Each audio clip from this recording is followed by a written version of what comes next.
صراط الذين أنعمت عليهم غير المغضوب عليهم ولا الضالين۔ ترجمہ: ان لوگوں کا راستہ جن پر تو نے احسان کیا، نہ کہ ان کا راستہ جن پر غضب ہوا اور نہ بہکے ہوئوں کا۔ صراط الذین انعمت علیہم، ان لوگوں کا راستہ جن پر تو نے احسان کیا۔ تفسیر صراط الجنان میں اس کی تفسیر کچھ اس طرح ہے۔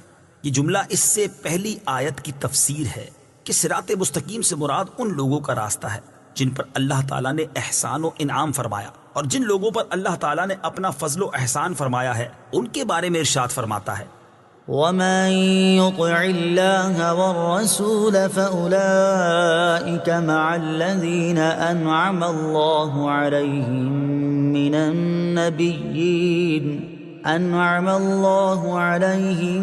من النبيين والصديقين والشهداء والصالحين وحسن أولئك رفيقا۔ ترجمہ: اور جو اللہ اور رسول کی اطاعت کرے تو وہ ان لوگوں کے ساتھ ہوں گے جن پر اللہ نے فضل کیا، یعنی انبیاء اور صدیقین اور شہداء اور صالحین، اور یہ کتنے اچھے ساتھی ہیں۔ آیت صراط الذین انعمت علیہم سے معلوم ہونے والے مسائل۔ اس آیت سے دو باتیں معلوم ہوئیں۔ نمبر ایک، جن امور پر بزرگان دین کا عمل رہا وہ صراط مستقیم میں داخل ہے۔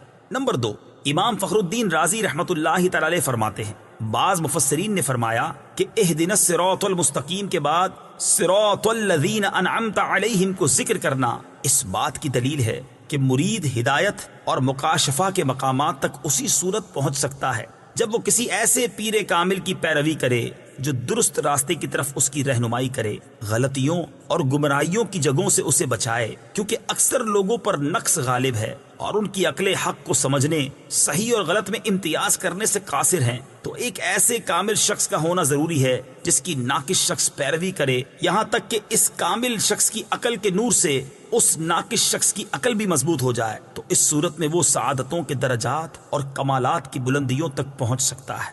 غیر المغضوب علیہم ولا الضالین، نہ کہ ان کا راستہ جن پر غضب ہوا اور نہ بہکے ہوئوں کا۔ اس کی تفسیر صراط الجنان میں ہے۔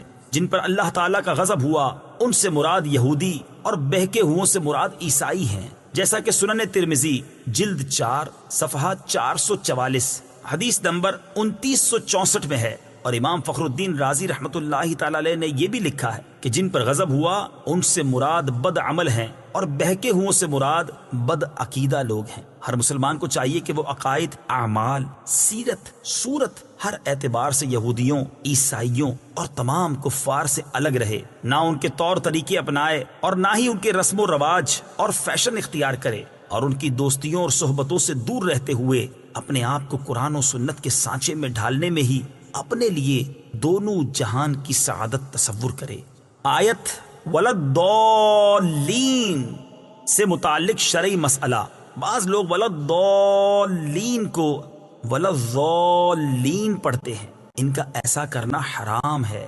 اعلیٰ حضرت امام احمد رضا خان علیہ الرحمۃ الرحمان فرماتے ہیں، ضاد، ظا، ذال، زا سب حروف متباینہ متغائرہ، یعنی ایک دوسرے سے جدا جدا حروف ہیں۔ ان میں سے کسی کو دوسرے سے تلاوت قرآن میں قصدن بدلنا، اس کی جگہ اسے پڑھنا، نماز میں ہو خواہ بیرون نماز، حرام قطعی و گناہ عظیم، افتراء علی اللہ و تحریف کتاب کریم ہے۔